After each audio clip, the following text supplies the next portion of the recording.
You ask Tiger to solve. This deals with linear equations with one unknown.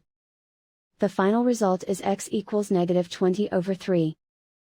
Let's solve it step by step. Simplify the expression. Expand the parentheses. Multiply the coefficients. Simplify the arithmetic. Group like terms. Simplify the arithmetic. Group all x terms on the left side of the equation.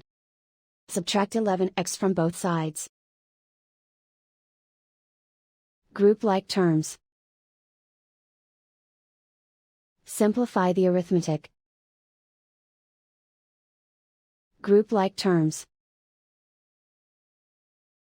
Simplify the arithmetic.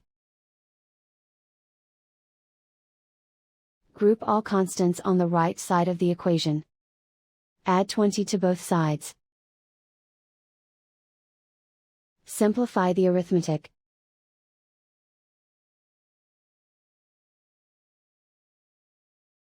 Isolate the x.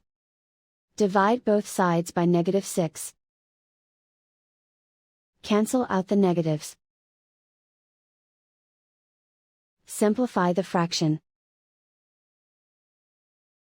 Move the negative sign from the denominator to the numerator. Find the greatest common factor of the numerator and denominator. Factor out and cancel the greatest common factor. And so the final result is x equals -20/3.